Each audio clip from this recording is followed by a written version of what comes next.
Hello and welcome to the video. I've had a morning trying to make YouTube work. You may notice the banner down below says members only. This is the weekly member stream to thank all of you for your support. That doesn't mean if you're a member you have to leave. It just means you won't be able to comment on the stream itself, and you will, once it is finished recording, it'll go into the members only playlist and you'll only be able to watch it if you're a member.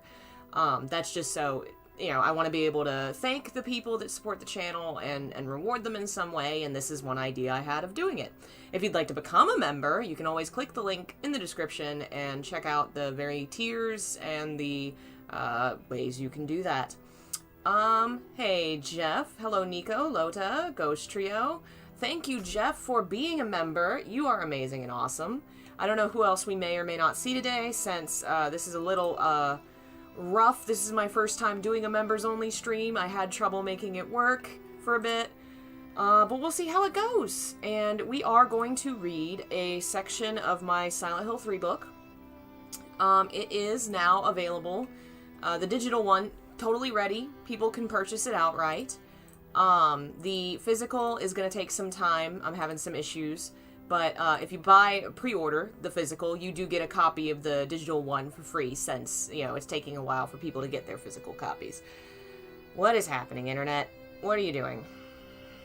Internet? It's freaking out. It's having problems. Oh, Internet, stop that. Okay. It will not let me... I've been working with Google Drive all morning, and I think I'm going to transfer my full files and stuff away from Google Drive because they've been giving me issues. They told me that they warned me not to upload malware, and I was like, I have not, to my knowledge, done that. But they don't actually have any human beings you can interact with, so if they ding me enough times and I get my account taken, that's just it. There's no person. I hate that about Google and YouTube. It's very hard to get a human being to help you. But anyway, it's working now. So let me pull up the book. Where did I move it? I've been moving everything. It's all in different places. Make that smaller. Make that go away. Can you tell I'm very ready today? It's been so much today. Here we go. Oh, man. It doesn't help that, I ran out of coffee 2 days ago, and I ordered it in the mail, and the mail delivery was late. It just arrived today, so I finally have coffee. Alright, here we go. You're Not Here, the story and symbolism of Silent Hill 3. I thought it'd be fun to read a little of it and maybe discuss some of my thoughts and things about it. If you are a normal level or higher, you can get the PDF for free. It's in the document for members. And I actually I'm an idiot and I should have done this sooner, but this copy has a thank you to every individual member and patron. So that's in there as well. But we shall start the reading. Chapter 1, Beginning, a Dream. Like many stories, Silent Hill 3 begins with a dream. It's almost in media res in a way, showing us the middle of the story before jumping back to the beginning, giving a glimpse of what's to come and what dangers await. It's a premonition, a warning, and it hints at our heroine's supernatural powers, her history as Alessa and the Mother of God, but it also says a lot about the focus of her story. Because the dream ultimately warns of a rather small event in the game, an almost unimportant danger. There are far greater things Heather Mason, our hero, could have dreamt of. Her father's death, her unholy pregnancy. There are dozens of threats her magic powers could have warned her of, but the one chosen is the roller coaster. Why? What is it about this threat that is so important, and what is it really warning Heather about? Dreams have long been associated with magic, divination, and foretelling the future. This dream implies a level of knowledge and power in Heather that no protagonist in the Silent Hill series before or since has. Not only does this dream add some eerie foreshadowing to the story, it also says a lot about Heather and how unique she is as a protagonist. In most cases of prophetic dreams, the visions are abstract, which must be interpreted to have to... Oh, good. I found our first typo. Everybody clap. I knew I would. This happens all the time. When you write books, inevitably you read the book the way that you think it in your brain, and you don't catch mistakes because your brain interprets it thinking, oh yeah, this is what I meant to say, and you gotta have somebody else to read it. But unfortunately this time I didn't have anybody available to be my secondary reader, so I will have to remember to go back and fix that typo. Let's see, where were we? Prophetic dream, which must be interpreted to understand the meaning. But this dream is noticeably clear-cut, and events will happen exactly the way they do in the dream. A roller coaster will come careening down the track, and if Heather doesn't jump, she dies. The dream happens in the old abandoned amusement park. It's a location that only Heather and her father before her visit in the Silent Hill series. It's one of many aspects that tie Silent Hill 1 and 3 together, signifying the connection between father and daughter. The amusement park is a place associated with childhood, with innocence. One of the main attractions in this one is a merry-go-round, which is a ride especially associated with young children and youth. Everything is rusted over and ruined. Something that once brought joy to children's faces, now abandoned. The park represents childhood lost, the suffering of Heather, Cheryl, and Alessa. In the first game, the penultimate confrontation between Alessa and her mother occurs here. It's here that Harry sees Dahlia's true colors, losing his innocence by learning the truth. Here, Dahlia turns on her daughter and Harry once again fails to find Cheryl. This is a place that represents lost youth and the severing of the bond between parent and child. But the first thing we see in the dream is not the coaster, not the danger that's about to come. It's an aerial view of a spinning ride, a set of 3 spinning round and round and round. Circles within a circle, a mechanical embodiment of the symbol which is born in this game and which defines it, the halo of the sun. 3 circles, 3 girls, 3 games. Welcome to Silent Hill 3. In the dream, Heather is on the roller coaster ramp when the coaster flies towards her. It is a sudden, oncoming danger which she must react to quickly. Her only choice is to jump into the unknown to survive. With no idea whether she'll make it, she is forced to make the choice to risk her life to avoid the sure danger. It is in many ways a metaphor for her situation in the game. She is about to lose her innocence, her naive childhood, when Harry is taken from her, and her memories of Silent Hill return. She will be forced into a dangerous situation where her only choice is to jump into the unknown to survive.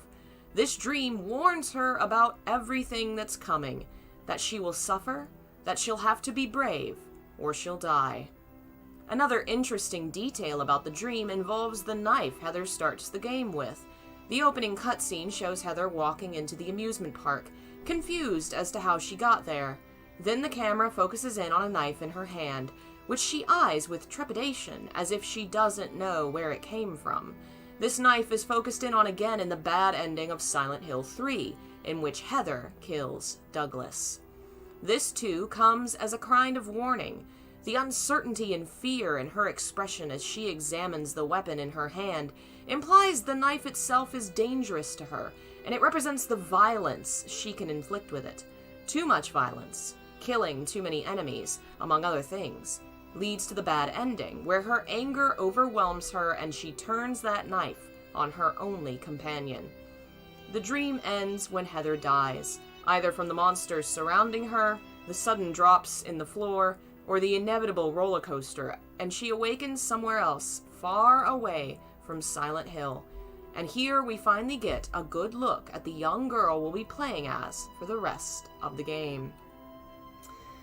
I really liked that introduction. I had a lot of fun writing it. The next section covers a decent amount of what was in the Heather video, talking about her name, where it came from. I added a bit there, and then in the midst of the video, I covered something that at the time I hadn't thought of. The Heather video was one of the first ones I did, wasn't it? It was number 3. So there's a lot of new thoughts I had in this book as I wrote about her.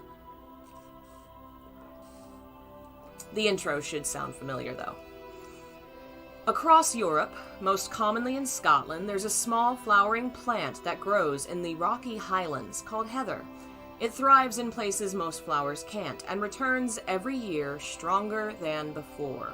The name for the flower became a person's name, referring to the beautiful plant. And when an actress named Heather auditioned for the role of the lead character of Silent Hill 3, the development team decided that was the name they needed for their hero. It is the perfect fit for a young girl who struggles and thrives in a place few others would survive. Heather's story is a tale of coming of age in a dark and twisted setting. It's hardly how you'd imagine most coming-of-age stories, but how else could a girl in Silent Hill grow up? While the first two games were tales of adult men seeking lost loved ones, this is a story of a teen girl seeking revenge. Her clothes are comfortable, practical, yet feminine, with colors, orange, white, and green, that are complements to the color red, the theme color of the game. Red like blood, shed in violence or during a menstrual cycle. Her eyes have black bags, her dark roots are showing, and freckles dot her face. Little details that give life and personality to the girl, individuality that few PS2-era protagonists had. If you lined up the teen girls from Fatal Frame, Clock Tower, Haunting Ground, Rule of Rose, Resident Evil, and other games of that era, none would be so unique and stand out as much as Heather Mason. When I first made my Heather video, I had not played many of the Resident Evil games. I'd touched, here and there, played a handful and never finished one. And someone got very mad at me for this comment about the fact that Heather's so much more visually unique, which is just true. And they tried to argue that, which this is hilarious to me, the girl from Resident Evil 4 was better. Or was as unique, I don't remember exactly, but got angry that I was, complaining about Heather, the Resident Evil 4 girl, not being as good. When I thought everybody hated that girl. It was the first time in my life I'd ever seen anyone defend her, and it was all in response to the fact that I said Heather was unique, because she was. And I think it had more to do with the fact that the Silent Hill team was very experienced in making human beings look and move realistically. They had gotten it down to an art at that point, The first three games are really good at that, and 4 still has a touch of it, but they don't do quite as much, where I think 2 and 3 are like masterful examples of making video game characters look and feel real. Haunting Ground, I think that's the one that I remember her expressions being incredibly moving. I think that is my second one. Other than that, most of them are kind of replaceable. Like, you don't really see them as incredibly unique, or at least not as visually unique as Heather's look is. She's grounded in reality, and a great deal of that comes from the masterful animation and artwork of the series. Facial expressions show depth and emotion. Physical movements come across as realistic and humanizing. While she's in a skirt, she's never upskirted or examined inappropriately by the cameras.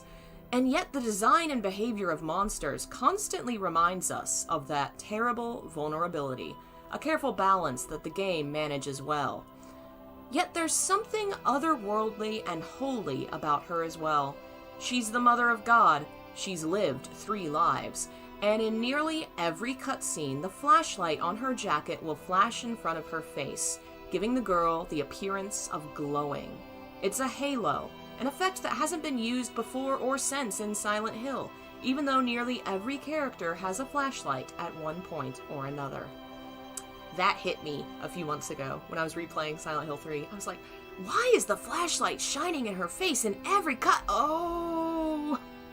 Think about it, she's the only protagonist in Silent Hill that wears it on her chest, and it's so that at nearly every cutscene, it shines like a circular halo in front of her face. It gives her this angelic look. James, no. Harry, no.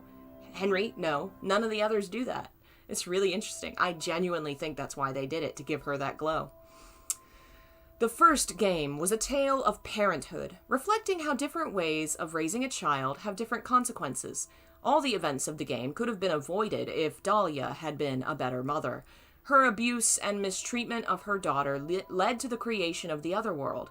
Harry's choices as a loving and kind father lead to the end of Dahlia's plans and the rescue of Cheryl and Heather.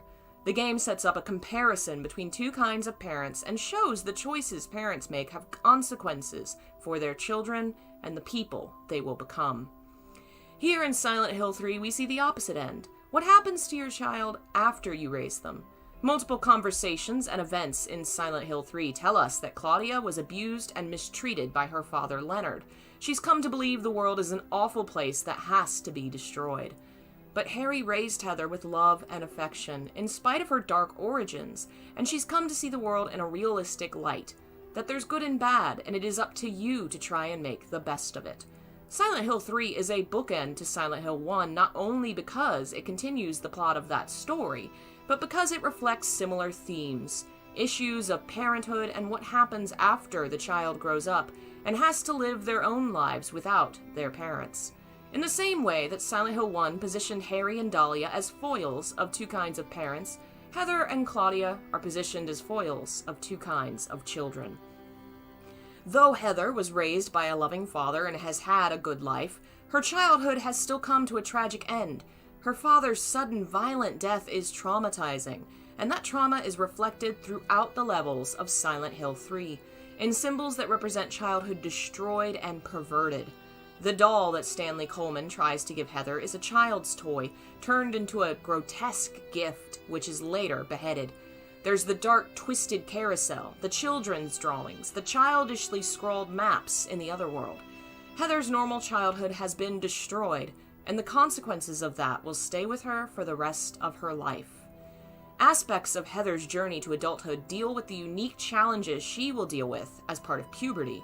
Multiple puzzles and symbols relate to pregnancy, periods, and abortions, as well as issues of being stalked and watched by adult men. Heather's journey is the bloodiest and most violent-looking of the early games, and Heather herself is marked by blood. At the start of the tale, her white jacket is clean. After Harry's death, blood will stain the collar for the rest of the game. Her journey begins with her father's messy, bloody end. Blood starts the tale, just as adulthood for some begins with the shedding of menstrual blood. But what's most interesting about Heather ties back into the title of the game, and its position as the third in the series, Heather as the incarnation of a goddess. Silent Hill 3 is about death and birth, a dark version of motherhood. Heather is born with great gifts, the kind of magic power Alessa also had. And like Alessa, she is magically impregnated against her will. She's also the third incarnation of this soul, and 3 is a powerful and important number, especially regarding mother goddesses, or the triple goddess. There are a lot of mythologies that have triple gods, or trios of magic beings who are seen as having similar powers or being aspects of one being. The Norse had the Norns, the Greeks had the Furies, and the Irish had the Marigna or the Matronae. The concept is more universally known as the triple goddess, the crone or grandmother, the mother, and the maiden, the 3 women who represent all aspects of life and womanhood, and the aspects of time, past, present, and future. In Celtic tradition, certain goddesses were seen as aspects of other goddesses, as trios who sometimes appeared in one form or another. The war goddesses were composed of either... I am not going to say these Irish names correctly, and people are going to correct me in the comments. I accept it. I apologize. The war goddesses were composed of either Nemain, Babd, Macha, or Morrigan in some combination, with 3 of them being aspects of the one greater war goddess, often Morrigan. This varied based on the story being told and who was telling it. 3 was an incredibly important number to the Celts, but often only as one symbol. 3 gods might be named as masters of an element, but only one of them would be focused upon in stories or given personality and life.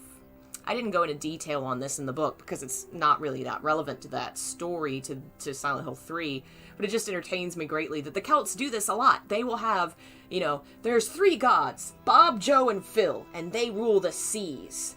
And Bob is the one in every story. And every once in a while, Bob will be like, oh yeah, I did some cool stuff. And remember, I have 2 brothers, and they are also cool.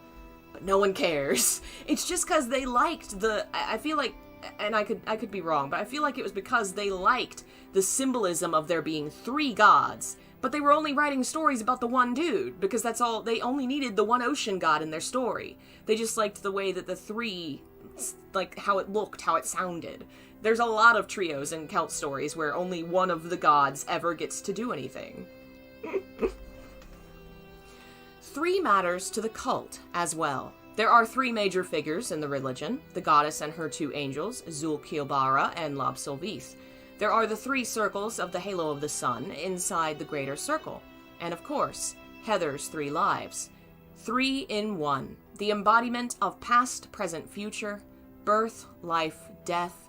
Heather stands in a long line of magical and religious tradition. She wears the same mantle as many of the goddesses of the past, and is a contradiction in doing so. A human girl and a mother goddess, a helpless teen and a powerful psychic. No greater or more intriguing protagonist of Silent Hill has existed before or since. Listen, y'all, you know I love Henry, but she is just so much more incredibly interesting. Like, she's written incredibly well. Henry, obviously, that game needed more time, but I love what we got. It could have been so much more. Once Heather wakes up from her nightmare, we see where she is. She's not at home in bed. She's in public, sitting inside not a McDonald's, sleeping on her folded arms. Who sleeps in a restaurant? Not only is this surreal transition a lovely touch of absurdity to the horror that's to come, it's also a hint that the dream was no ordinary one. To have fallen asleep here, perhaps something more powerful than natural sleep cycles was at work. As she rises, red light pours in through the window behind her, a rising sun that bathes the room in blood. This is the color of the game, a shade that implies the shedding of blood, feelings of violence and anger, even hints at the red aglofotis that rests around her neck.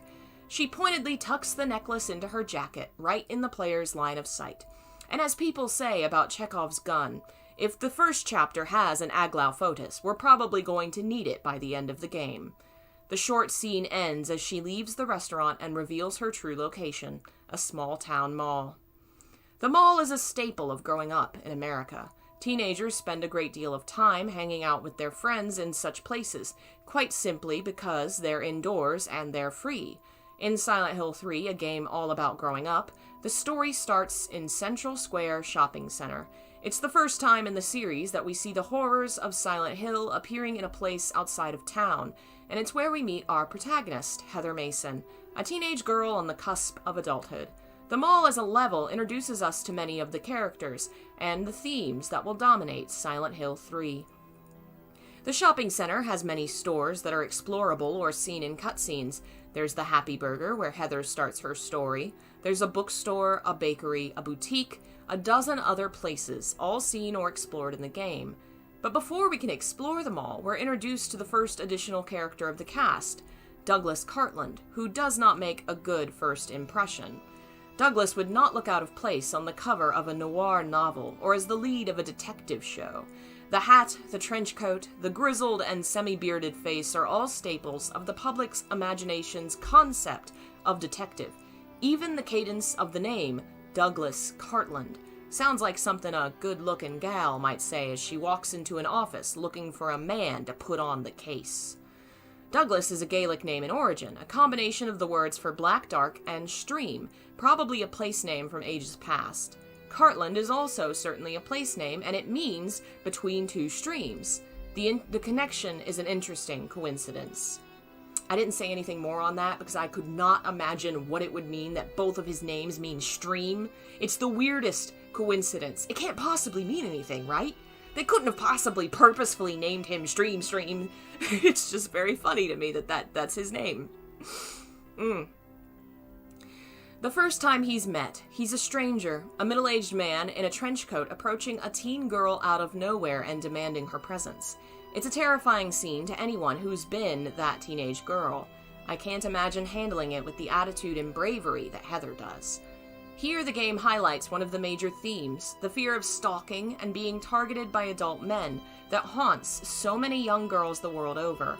Douglas isn't a threat, but we don't know that, and neither does Heather. It's this fear, this possibility of assault, that leads to the general anxiety and terror of the game. Even the joke costume he receives hints at this. He appears in the trench coat and his underwear only, like a pervert flasher chasing after Heather through the mall. Alright, we're going to keep going with the chapter on the Halo of the Sun. Some of this may sound familiar, since I did do a video on the Halo of the Sun quite a while back, but some of my ideas have changed a little. Mostly, I learned a few new things that gave me some ideas here. To escape Douglas, Heather darts into a woman's bathroom, which should be a haven of safety, a place he can't follow. The reality is, this bathroom is the doorway to a nightmare, far worse than the danger she's escaped. Much like the roller coaster dream, she's escaping one threat, only to encounter another. Like the restaurant, everything is tinged red, especially in the alleyway outside the window, where an orange-red sky dominates the view. Two important symbols first appear here, the ever-present save point and the mirror it's painted on. The mirror we'll return to later. For now, let's dive into the myriad symbols that comprise the Halo of the Sun. The name itself paints a specific picture. A halo is a holy symbol denoting divinity, and the sun has long been associated with some of the world's most powerful god figures. It is the source of life and light. But the halo of the sun is specifically that spread of light that spreads outward from the star itself, seen when the moon covers the sun. It is a scientific reality and a combination of mythical references, all in one title. On the outer circle, 4 symbols line the edges at the north, south, east, and west positions. The northern symbol is an hourglass, a time symbol representing hour, with origins in alchemy and early chemistry.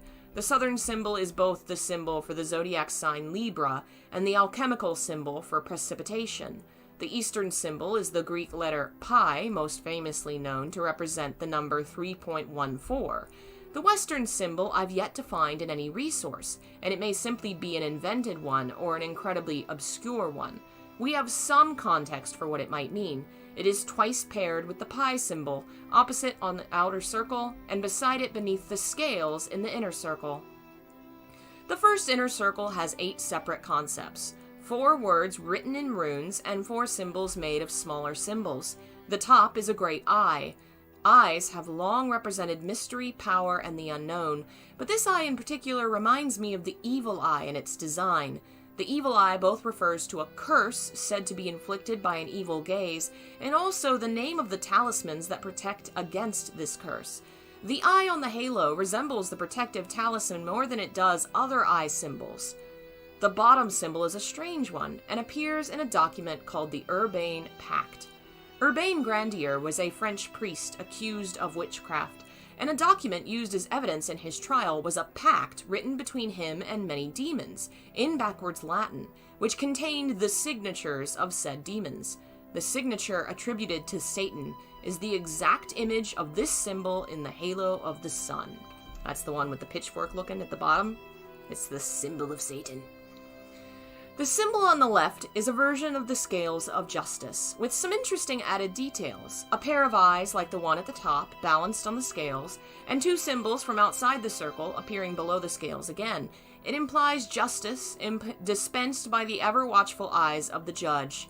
The right symbol I've found no details about yet. The 4 rune words are written in reversed Hungarian runes. That is, each rune is backwards. The words themselves are not.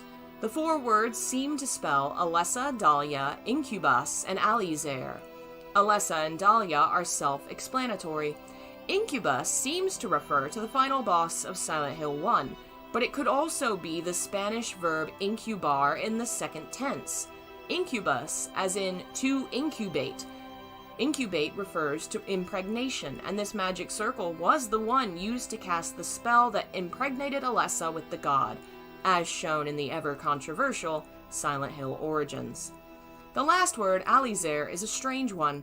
Given the clue that incubus might be a Spanish word, I looked for similar words in Spanish, and found alisar, a verb meaning to straighten out or to smooth out.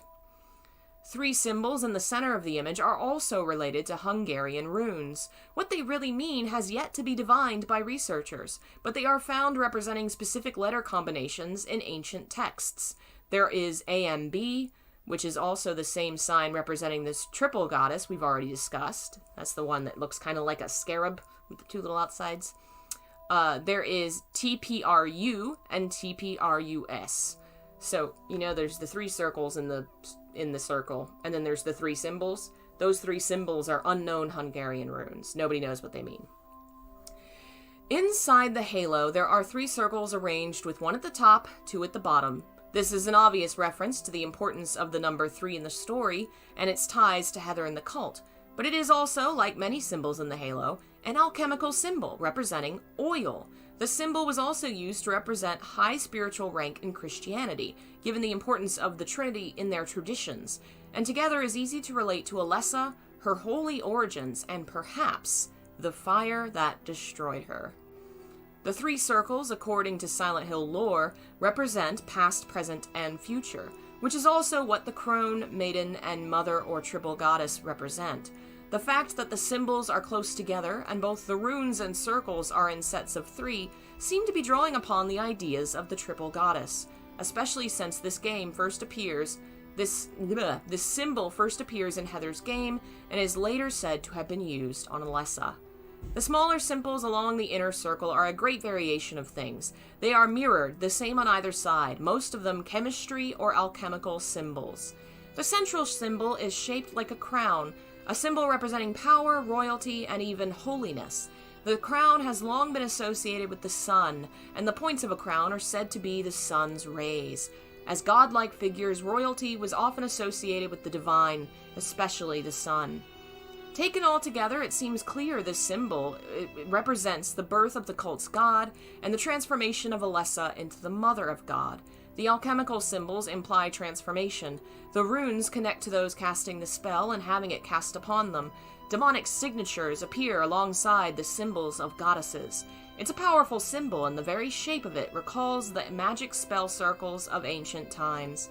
Heather doesn't much like looking at the thing, and unfortunately for her, she'll see a lot of it, as it appears throughout the game to save our progress and dig deep into Heather's mind. Hey, Billy, welcome! Thank you for being a member. Your support is greatly appreciated.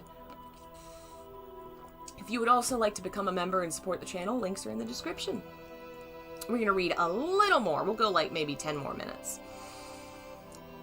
The first section of the mall involves meeting Douglas and then trying to escape him. After examining the halo and escaping out of the bathroom window, Heather finds herself trapped in a hellish nightmare she doesn't understand. She's forced to explore all areas of the mall, which give us access to the backroom corridors and employee areas most wouldn't see. Later locations, including the subway and the sewers, and most levels onward, will show us notes and clues that lead us to believe terrible things have happened in these places. People were killed in the sewers, a man committed suicide in the subway. These events left behind scars, and the location shows it. This location doesn't. The mall doesn't have any eerie memos or creepy hints at past tragedies. It seems to be a normal place until the other world takes over. Then we see gurneys and bodies, and halls that turn into abysses, things that are completely out of place in the mall and never would have been there. The mall's otherworld and its place in the game at all are entirely accidental. This isn't a cursed or evil place. Claudia is the one who forced the otherworld onto this place, and it shows. What we see and experience in gameplay here has little to do with the actual location. There's no reason for dead bodies to be in a mall. This is a normal place, twisted and made dark, which makes it the perfect place to start Heather's story. She's living a normal life until Claudia drags her from it into the nightmare. It's also why we have scenes where Heather enters a normal elevator only to walk into what appears to be another elevator. Why 2 elevators? Perhaps because more so this time than in most games, there really are 2 worlds here. The mall's normal, with a normal elevator. But Heather is leaving that normal world behind, stepping into the nightmare, the other world. It's also a small reference back to the first Silent Hill game, and the journey Heather's father took. He too has a scene where he descends in an elevator, only to find another elevator waiting for him. The duality of worlds is also hinted at by signage in the game. You can find signs and posts that have the words "Tir Now" on them. Many of them are of a woman's face. One of them resembles a Japanese shrine. There's even a door that says Cafe Tir Now on a metal plaque. Mess with the word a little and you get Tir Nal, the other land from Celtic mythology. We've discussed this a little in Mall video. Yeah, that makes sense. Hey, Jessica, thanks so much for supporting the channel and being a member. Celtic myths tell of a land outside of time, beyond our world, where the Fey folk and immortals live, the other world. It's known by many names, all of which I'm going to pronounce incorrectly. Onwyn to the Welsh, Avalon in Arthurian myth, and the Irish have many names for it, including Tir Nal. It is a place of eternal life and beauty, of plenty and peace, and in some darker tales, home of the dead. The posters in Silent Hill 3 are a specific reference to an artist named Hiro Usada. Usada worked on the Silent Hill series as an artist and also has a collection of artworks called The Revolt of Tir Nal. She worked on Metal Gear Solid, and some forums I found online stated that similar posters can be found in MGS3, though I've been unable to confirm it myself. Do I think anything would have made Claudia stop? Possibly. Maybe before Harry died. If Claudia... the scene at the end where Claudia and Heather speak, and Heather takes on Alessa's personality and tries to convince her that she doesn't want this, that this isn't what Alessa wanted, that might have worked earlier in the game, I think. I think once she committed murder, it was like, I'm too far gone. You know? If possibly they'd had that heart-to-heart sooner, maybe things would have been different, but Heather didn't remember. And Claudia did a murder, unfortunately. Many of the puzzles in this level refer to things which would be part of everyday life for a teenager. At 17, Heather would be in high school, studying things like Shakespeare and basic chemistry. We see how this knowledge has served her in the bookstore puzzle, which requires basic knowledge of the bard's works, and the poison she creates to destroy the moths in the hallway. Shakespeare is a staple of American literary study across the board, especially in high school, and is usually also in high school that one begins studying chemistry. If you have Heather examine the Shakespeare anthologies, you'll find she says something interesting about the Macbeth book. She'll quote a favorite line, "Life's but a walking shadow, a poor player, that struts and frets his hour upon the stage and then is heard no more." When I took a semester on Shakespeare, my professor pointed out this line to us, too. Here's the full quote. "Life's but a walking shadow, a poor player that struts and frets his hour upon the stage, and then is heard no more. It is a tale told by an idiot, full of sound and fury, signifying nothing." It is said after Lady Macbeth kills herself by the lead, Macbeth himself. It is a double meaning. On the one hand, he's lamenting the loss of his wife and the futility of living and how meaningless it all seems. But it also has a subtle breaking of the fourth wall. The references to player, another word for actor, and upon the stage, all hint at this second layer. It is a quote that discusses how life is like being on a stage, alive for a short while, only to die when you walk off stage. What happens to a character when a play is over? They die. They cease to live. They truly are heard no more, as they only exist so long as the actor is on the stage. The double metaphor is characters only exist for so long on stage, and we only exist for so long in this life. Heather says this because she, too, is a poor player on a stage. When you turn off your PlayStation 2, she ceases to exist. Her quoting this line adds a third delicious layer to the metaphor. A character only exists on a stage, a person only exists so long as they're alive, and video game protagonists are only real so long as we are playing them.